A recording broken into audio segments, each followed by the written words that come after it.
What if I told you that some of the seeds of division that we're seeing today in the Muslim world were planted centuries ago, hundreds of years ago, by those who were looking to derail and distort the message of Islam before it even came about? What if I told you that there were attempts to prevent the Prophet Muhammad, peace be upon him, from being born in the first place, from fulfilling his mission before he even started his mission? What if I told you, and here's a big one, that some of the ideas we've inherited today as part of our Islamic tradition aren't Islamic at all? Let's uncover all of this together. Assalamu alaikum wa rahmatullahi wa barakatuh, my dear friends. I hope you're all doing amazing. Honestly, I came across a series today. Well, it was actually the first part of a series called Isra'iliyyat in Islamic Heritage by Shaykh Ahmad Salman. And it really took me by surprise. With everything that's happening today and what's happening around the world, I'm sure a lot of us are feeling a lot of uncertainty. And I've been experiencing this myself. And, when I was listening to this lecture or this interview by Shaykh Ahmad Salman, I realized this is hitting home. Like, this is, the past is making a lot of sense. And there was things that I'd never heard before. Most of it I've never heard before, to be honest. And it was going over the origins of Bani Israel, Judaism. And I think with everything that's happening today, if we really want to understand the objectives of the person that is fighting you, it's important to understand what they believe in, what their theology is, and the origins of all of that.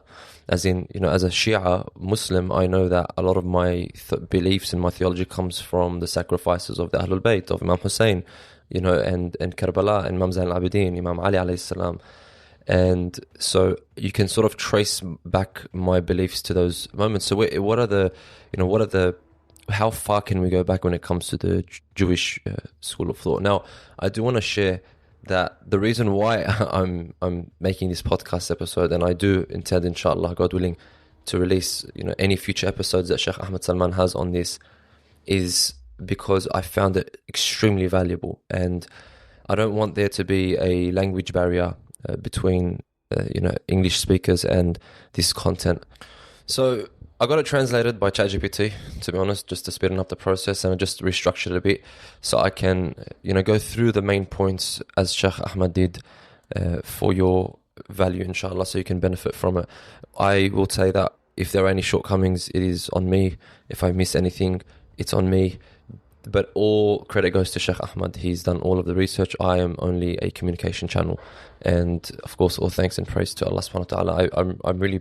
I really feel like this was a gift that God made me aware of this video, because I don't really spend too much time scrolling through YouTube. So I think it was a sign, and I hope you enjoy it and you find it valuable. This series isn't just about history. It's about uncovering something that is groundbreaking, because we're going to be diving into layers of Islamic tradition to reveal influences that are going to be surprising, things that have changed the course of history, things that are going to challenge us, and hopefully is going to give us a deeper understanding of our present and our religion. And the concept of Isra'iliyyat, when you hear the term Isra'iliyyat or Bani Israel, refers to the Jewish traditions and ideologies that over centuries found their way into the Islamic heritage. But the thing is that this infiltration, a lot of us, we really didn't understand where did this infiltration come from. Where did these Isra'iliyyat enter, and how did they enter Islam? And the reality is they didn't happen by accident. It was deliberate, it was calculated, and it all began way before Islam even came about. So there's a lot to unpack, as Shaykh Ahmad mentions, and this isn't a light topic, and we're going to be talking about how there was real life attempts to manipulate the Islamic theology as it was growing, and to reshape the narratives we have on Islam itself. And even it's going to change how we understand key figures in history. And I think it's important to understand that these implications or these infiltrations, they're not just confined to the past. They're alive today, and they impact us today. We might not be paying attention. All right, so let's start at the very beginning, the roots and the origin of the Isra'iliyyat, as we mentioned. And how did they find their way into the Islamic tradition?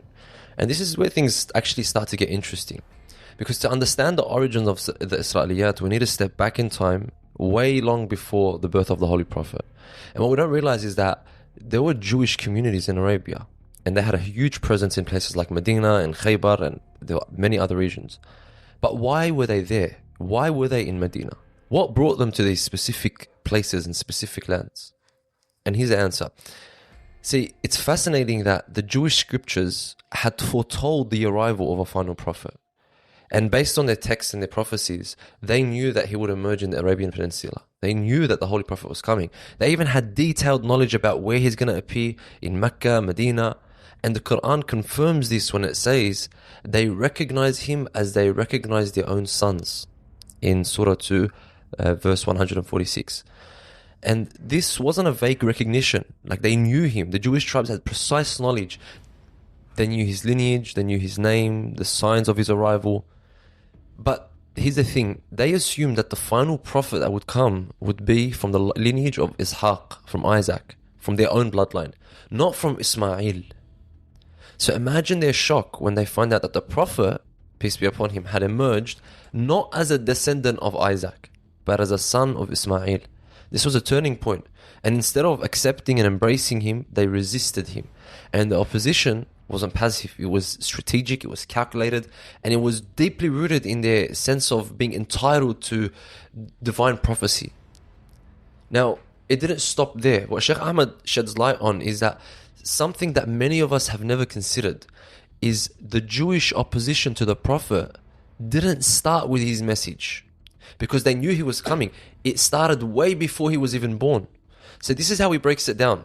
He says there was assassination attempts on his ancestors. And think about it, like, we've all grown up and we know that the Prophet's father died. Abdullah was killed when the Prophet was born. How? Where?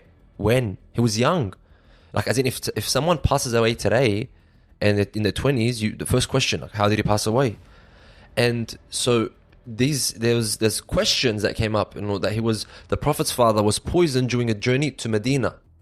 And these details, they're pretty cold, because Abdullah, like we said, is young. He's in his 20s, and his death has always had so many questions surrounded by it. So Shaykh Ahmad, what he points out is that the only detailed account of Abdullah's death, alayhi salam, comes from a Jewish narrator, Mohamed ibn Ka'b al-Qurazi, he says.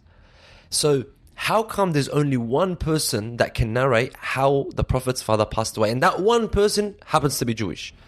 And so it raised suspicions. Where are all the narrations, if there are? And then you had Sayyidah Amina alayhi salam, which was the mother of the Holy Prophet, who also had faced an assassination attempt. And this was when she was pregnant with the Holy Prophet. Because narrations describe that there was a servant attempting to harm her with a poisoned dagger.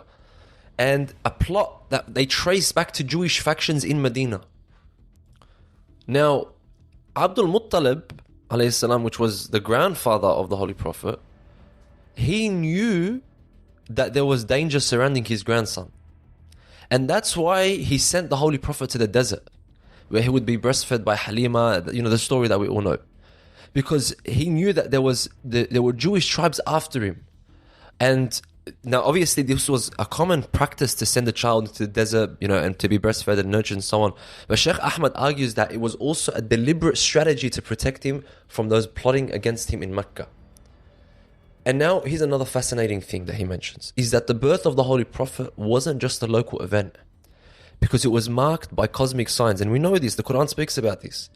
Stars moved, the fire worshipped by the Magi was extinguished, major places were shaken.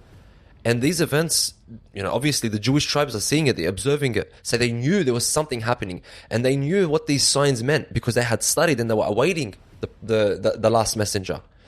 And they began actively searching for all these newborns in Mecca. And so when the Prophet was born, it said that delegations arrived to Mecca asking about children born that night. And Abdul Muttalib sensed that there was a threat, and he took measures to shield the Holy Prophet by hiding him. There was a period of time where Abdul Muttalib hid the Holy Prophet, peace be upon him. Now, what does this all tell us? See, it paints a picture that there was a deliberate and calculated opposition that started before the Prophet's mission. And it shows us how knowledge of the final messenger created not only anticipation, but also fear and resistance. And here's what it what's interesting, right? Shaykh Ahmad explains that this resistance didn't just involve plots against the Holy Prophet himself. That's why there was extended attempts to reshape the course of Islamic history. That's why there was like specific targeting to the Prophet's ancestors, to the Banu Hashim, the people that were around him, Hamza, the people that were revered in Arabian culture, but there was specific targeting. The question is why? Why would a community so certain of his prophethood, so certain that this man is the final prophet, like we know these are the signs, go to such lengths to oppose him? The answer lies in their assumption that prophecy was their exclusive right, a gift meant only for the lineage of Ishaq. And when that belief and that assumption was challenged, it sparked a conflict that would shape the early history of Islam. Because this is just the beginning. Because now I want to go into how the Isra'iliyyat infiltrated the Islamic theology and how traditions during and after the Prophet's time impacted the early development of Islam. Okay, so far what have we spoken about? So far we explored how the Jewish factions anticipated the Prophet's arrival, and how their resistance began before his birth, and how there were assassination attempts on his mother and on his father. But now let's go into his life, right? And see what unfolded after the mission of the Prophet began. Because now things start to become more direct and more visible. See, during the Prophet's time, the Isra'iliyyat wasn't just about ideological resistance. It became an active strategy. The Jewish tribes of Medina, especially those in Khaybar and Banu Qurayza, played vital roles in shaping the political and social dynamics of the Muslim community prior to establishing the government. And that's why you saw Quraysh working a lot with the Jews, and we'll get to that in a bit. But the city of Medina, known as Yathrib before Islam, it wasn't empty. It was home to many influential Jewish tribes. Like I said, Banu Qurayza, Banu Nadir, Banu Qaynuqa. These tribes had fortresses, they had markets, they had systems of governance long before the Prophet migrated there. And so when the Prophet arrived, he was looking to establish peace and cooperation through the famous Constitution of Medina that you might have heard about. And this was an agreement that would unite all the Muslims, the Jews, and everyone else under a framework of shared rights and responsibilities. Now, Shaykh Ahmad emphasizes that this constitution wasn't just a treaty, it was a revolutionary concept, because it granted equality before the law, irrespective of your tribe, irrespective of your religious affiliations, and it laid the foundation for a pluralistic society. But the Jewish tribes saw this as a double-edged sword, because on one hand, it legitimized their presence in Medina, which was the positive for them, but on the other hand, it placed them under the leadership of the Prophet, which was something they couldn't accept. They could not fathom that he was a prophet. And it didn't take long for cracks to appear. They all agreed to the constitution, and the Jewish tribes agreed to the constitution, but they began to undermine it through, obvious ways, through hidden ways. One way was through financial and military support for Quraysh. During battles like the Battle of Ahzab, the trench, the Jewish factions were funding and they were supplying Quraysh, directly aiding them, and that was giving them more incentive, and especially people that their hearts hadn't become Muslim. They were still swayed by the world around them. They were struggling, and so they fell into that. And of course, in the second point is internal sabotage. One of the most powerful examples of this came from Banu Qurayza. And this was during the Battle of the Trench. When the Muslims were defending Medina, Banu Qurayza secretly allied with Quraysh. Whilst there was a constitution between them, right? They allied with Quraysh and they started to provide them these weapons and their supplies. And this act of treachery forced the Holy Prophet to take a huge decisive action, and it led to eventually expelling the tribe from Medina. And that's when he expelled the tribe. And this is where the story starts to take another turn, right? Because after the Prophet's passing, the Jewish influence started to shift gears. Instead of confronting Islam directly, the effort started to move towards infiltrating Islamic thought itself. Because you can kill a person, but you can't kill an idea. So yes, they tried to assassinate the Prophet before he even was born through his parents, and then when he was born, and then after his message, and then after they had, they started to do treachery and they wanted to betray him, so from the inside. But eventually, okay, the Prophet passes away. What's next? What happens next? So they realized they could not kill the message of the Prophet. So they started to try infiltrating Islamic thought itself. This is where things get crazy. Shaykh Ahmad highlights a crucial figure. His name is Ka'b al-Ahbar. Now, this figure is known. He was a Jewish rabbi who converted to Islam during the Khilafah of Umar ibn al-Khattab. Now, at the first glance, Ka'b seemed like a well-intentioned convert, a normal person, becomes a Muslim, prays, does his whatever, and he was sharing his knowledge of his Jewish scriptures to enrich Islamic understanding. Basically, going to the Islamic world and saying, look, I have all this knowledge as well from my scripture, take it. But what actually happened is people started to conflate these narrations. And they started to enter and sift through the Muslim thought. So, for example, one of the things is Ka'b brought in descriptions of Allah that lead towards depicting God as human or in physical terms, human-like terms, right? And this was completely, opposite to what the Quran was teaching. And Allah's transcendence and uniqueness, لَيْسَ كَمِثْلِهِ شَيْءٍ. And so this started to enter, and he'd be sharing, as a convert, he's teaching us things, this guy's so interesting, and then eventually people would hear it, and then eventually people would embed it in their belief, because they're not strong enough in their belief yet. The second is through the stories of the prophets. He'd start to say stories, and we all know the storytellers, right? He'd start to narrate embellished and fabricated stories about the prophets, and these started to diminish the stature of the prophets.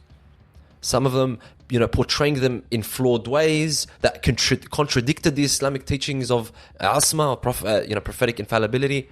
So this is where people started to become more easy with the fact that prophets are just normal humans, they make mistakes, blah, blah, blah. This started to become embedded through this form of storytelling.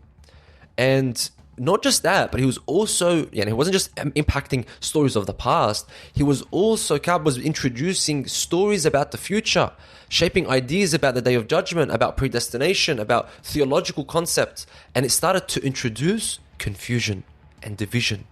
And you started to see division within Islam in the early days. Bro, this is crazy. Why is it crazy? Because if you know that your religion, see exactly what's happening today. You've got people that are, deep state individuals that have all of these hidden agendas for you as Muslims, as they've got this new vision of this new Middle East and new Israel, blah, blah, blah, new greater Israel. When you know that these people have been working on this disunity, on this corruption of your faith from 1,000 years ago, from the time of the Prophet, what makes you so shocked about it today? Like, us still fighting and talking about it is giving into that agenda. And that's what really struck me. And I know a lot of this may seem as obvious information to many, but for me, I found this, the structure of this information that Shaykh Ahmad is mentioning is powerful. But this is the critical question. Let's get back on track. Shaykh Ahmad says, why, and you might be asking this question right now, and I had this question myself, why did Ka'b al-Ahbar gain such prominence? As in, if he's having such a negative impact, why does he have a platform? Why didn't anyone cancel him? And the answer lies in, you have to understand the political context of the time. Because during the Khilafah of Umar and later Uthman, Ka'b's storytelling started to fill a void. Because Arabs by nature, they were captivated by stories. They're still captivated by stories. And Ka'b's vivid tales started to give them detailed narratives that they wanted. They wanted to know about the stories. And look, the Quran deliberately avoids giving details. The Quran deliberately focuses on the moral standpoints, the spiritual lessons, the important lesson you need from Musa with Fir'aun in this context, the important lesson you need from Isa, in this context, the important lesson you need from Ibrahim in this context. He doesn't give it. He's not trying to just tell you a story so he can arouse you. There's parts in the story that are important, but these narratives started to change. because the Arabs love to understand. So what was the boat like for Noah? What was the stick like for Ibrahim? And how was the situation like? And he would start to fill these gaps with his own thing. And of course, over hundreds and hundreds and hundreds of years, we start to see where truth and falsehood and how they start to merge. Anyway, so Shaykh Ahmad says this was not a coincidence. He says the leadership of the time allowed figures like Ka'b to flourish. This is huge. He says he allowed the narrative to flourish because it was aligning with their narrative. And that narrative was the broader goal of stabilizing the political order. They just want to control the people. That's it. And by diverting attention to engaging, but ultimately, even though they're unverified stories, Ka'b's influence started to distract people from what's actually happening. The theological questions, the political questions, they were all in the story. And this is where the infiltration of the Isra'iliyyat begins. It starts to have a lasting impact. Over time, these ideas start to seep into Islamic traditions in one form of hadith, in one form of tafsir, some of them in the minds and the global psyche, the consciousness of the people. Narrations were started to become widely accepted and they became part of the mainstream understanding, even when they directly contradicted the Quranic principles. And here's the thing, right? Many of these distortions still exist with us today. They've shaped how we view our theology today. They've shaped our history today. Even ourselves as a Muslim community today. And this is where we have to pause. So far, in this part, we explored how figures like Ka'b al-Ahbar and others infiltrated Islamic theology and Islamic culture during the early Khilafah. Now, let's zoom out and let's look at the bigger picture. What happens when these foreign ideologies, like the Isra'iliyyat that I mentioned, embed themselves into the core Islamic traditions? How does it shape the Muslim psyche, governance, and even our collective identity? Let's start with the period following the Prophet's passing. Shaykh Ahmad explains that the infiltration of Isra'iliyyat didn't stop with Ka'b al-Ahbar. It actually expanded into a broader strategy. The first strategy was to shift back into tribalism. And the second was to reshape the Islamic narrative. See, after the Prophet's death, one of the major shifts was to return to tribal structures and alliances. And this wasn't an accident. It was a part of a deliberate move to prevent the Islamic State from continuing under the prophetic model of leadership. Particularly through the Ahlul Bayt, through the family of the Prophet. They needed to go to the way where everyone can accept it. So Shaykh Ahmad points out that Jewish factions and their allies supported the tribal power structure because it allowed them to influence decision making. It allowed them to make decisions through financial and political leverage because they had the money, they had the connections. So by putting Ali ibn Abi Talib on the side, they ensured that the leadership of the Muslim community would stay fragmented, it would stay disconnected, exactly how it is today. Subhanallah, exactly. Let them fight amongst each other. Let them dispute amongst each other and we'll continue to rise. And then the spiritual and political legacy of the Prophet will die because it's no longer connected to what is mainstream Islam. So that's one. The second is, okay, let's reshape the narrative of Islam. And this was the most crazy strategy because to reshape Islam itself, the goal wasn't to just influence the governance or the government or the people in charge. It was to create a whole new version of Islam, a version that's easier to manipulate. And this included introducing ideas that aligned with their interests. Like, for example, when the idea of jabr and fatalism or predestination came in, this was introduced through this. Predestination is something that is held by the Isra'iliyyat. They started to distort theological concepts. Now, I'm not going to go into the details of all of this. Maybe I will. Maybe in future episodes we will. But for now, it's important to understand what were the tactics involved. What was the goal? What was the specific result that they were looking for? And so they started to distort these theological concepts. They made them more abstract. They made them less actionable. They started to weaken the Muslim community and their momentum and their power. And we're talking on a spiritual standpoint because yes, politically they were growing, but the more the Islamic empire would grow, the more it would veer off the path of the Holy Prophet. And you saw this through the dynasty of the Umayyads, Bani Umayyah, and Banu Abbas. You saw how it shifted from the original ideology of the Holy Prophet. And that's why the whole Imam Hussein alayhi salam did what he did in Karbala. It's because he saw this happening and he tried to mend and bring back the curve, bring it back to Islam. And that was the whole movement of Imam Hussein was against this.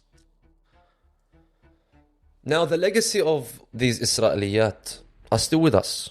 And let me break it down for you. Essentially, there's three primary ways that they had long-term effects. Number one is it created theological confusion. As in, many of the debates that we have today and the divisions that we have today within the Muslim world can be traced back to these infiltrations. It's the same stories. It's the same pain points that they're playing on. It's the same, Shia Sunni debates. And the origin of it came from the Isra'iliyyat. It was designed, this was by design to create this confusion. It was by design to create this disunity. Because if the Muslims did not have this disunity, then there is no way that the Jewish world would have survived for centuries as it did. The only way it survived is through creating this disunity. And the second is by undermining prophetic authority, by introducing flawed narratives about the Holy Prophet. By prophets, the Isra'iliyyat weakened the concept of prophetic infallibility. And this starts to open the door to people questioning the Prophet, questioning the Prophet Muhammad's authority, questioning the Prophet's authenticity of his teachings, questioning whether he's capable of doing 1, 2, 3, and 4. And this was by design, once again. And the third is, and perhaps the most damaging effect, is a legacy of division. And it's consistent way of introducing foreign ideas and narratives that will create rifts between the Muslim Ummah. And what happens is they usually use their foreign agendas to widen this gap between the Muslim world. And honestly, I can't believe we're still falling for it. Like, it's 2024, it's been happening for so long and we're still falling for it. You know what happened in Syria? I don't want to get into it because I'm not a political analyst and my opinion doesn't really matter on this.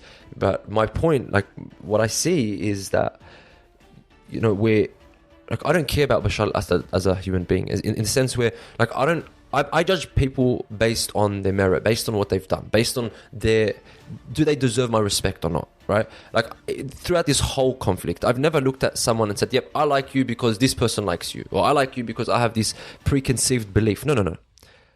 Bashar al-Assad, from the get-go, I knew he was with us. There's a specific maslaha, there's a mutual benefit. But it wasn't because that, he is the saint Bashar al-Assad. No, of course. So am I surprised that, he betrayed? I'm not surprised. I'm not surprised in the sense where it doesn't speak to his character. Do I care about him being out? I don't care. I genuinely don't care. If the Sunni Muslim world doesn't want a specific person, then feel free to remove him. Like, there's nothing personal. I respect my leaders because they have earned my respect. Bashar al-Assad hasn't earned my respect, and if anything, he's earned the opposite. Look what he's done. He's ran away. But the problem that we're having today isn't a Shia Sunni problem. That's what I'm trying to say. This whole episode is to say that we don't have a Shia Sunni problem. That this has been created and this has been sowed from centuries ago. And we're still falling for it, unfortunately. We're still falling for it. Let's call a spade a spade. And with all these events, like, it hasn't even been 2 days or 3 days. And Israel, the Jewish people, have absolutely annihilated everything for the Syrian military. There's no military equipment left in Syria. They've scaled their operations. They are occupying lands. They're almost in Damascus as we speak. And this is in 2 days. And so if the Muslim world is going to, if this government or these people are going to represent the Muslim world and give the lands of the Muslim world to the enemy, to the person that's occupying you, then obviously they've achieved their goal. They've won. They've succeeded. You know, if I pray to God that the new, you know, the free Syrian people, this new government is actually free and is actually independent.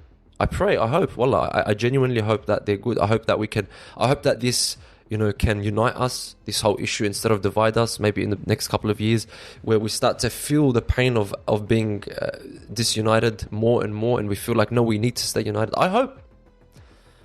As long as we just don't give in and we don't give up.